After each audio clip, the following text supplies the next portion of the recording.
Hello， 大家好，歡迎嚟到高集 6， 我係陳小瑜。今期呢就會分享阿達食譜。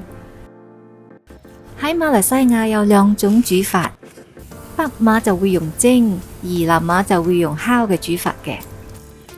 今期就分享南馬嘅煮法先啦。乾辣椒20 gram， 唔食得辣嘅話就拎走啲辣椒籽，然後用滾水浸軟。少少馬拉盞，用焗爐焗香，還是炒香佢都得。剩返嘅材料包括有蒜頭、乾葱頭同埋新鮮紅辣椒，將佢哋切得細嚿啲，放入個攪拌機，落埋浸軟咗嘅乾辣椒同埋馬拉盞。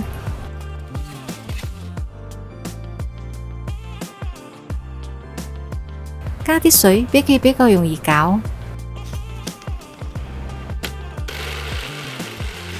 打嘅時候盡量打得碎啲，因為我打嘅口感係要香滑嘅。準備3樣新鮮嘅芫茜根、南薑同埋香茅。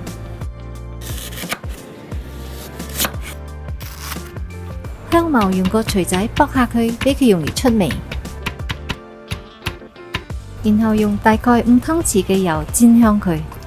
喺個 recipe 我哋淨係用煎香咗嘅油，唔放入去同攪拌機一齊攪，原因係佢會影響個口感，唔夠香滑。呢3種材料呢，就盡量煎佢，煎到佢好深嘅金黃色就代表佢出晒味啦，但係又冇俾佢燶喎。煎到夠香就夾走佢，放入頭先攪碎咗嘅辣椒。慢慢炒香佢，炒到啲辣椒同埋油分開為止。睇到啲辣椒同埋油開始分開啦，就放黃薑、大小茴香同埋芫茜粉落去一齊炒佢啦。啲粉臨尾先落，因為佢淨係需要炒幾分鐘。如果炒得太耐就會變燶，咁就會有苦澀味噶啦。炒好咗，我哋攤凍佢先。呢條馬鮫魚大概750 gram。大概都可以包到12塊，如果慳慳地包得薄啲，都可以包到16塊嘅。片開條魚身，將佢洗乾淨1/3用嚟切薄片。剩返嘅用匙羹刮出佢啲肉，係咁意剁幾下。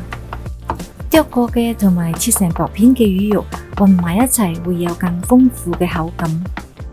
跟住就開始調味啦。將所有嘅調味料撈落去攪勻佢。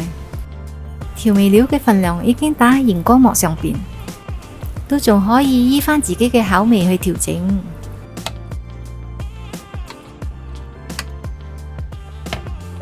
然後倒入頭先攤凍咗嘅香料，再次將佢撈勻。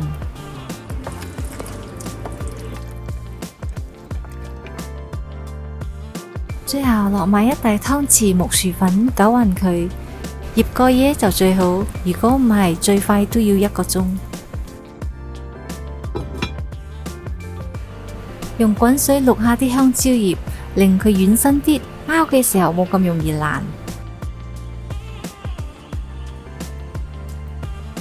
放入個水盤擦下佢，然後用個乾布抹乾淨。葉嘅 size 係18 cm 闊，20 cm 高。好，開始包啦。將香蕉葉面向上，啲葉紋呢就打橫，因為陣間會沿住佢嘅葉紋接。忽個餡放喺中間，跟住上下接起佢，輕輕撳個餡，令佢左右均勻咁樣攤開，直到佢離葉邊剩返2個手指位。最後用個牙籤串起佢。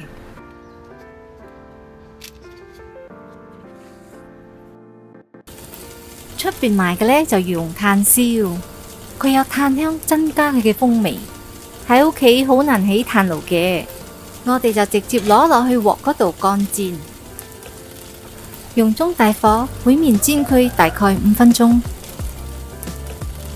或者你見到香蕉葉已經變黑焦焦地就 OK 噶啦。打開隻嚟睇下，哇，好香啊！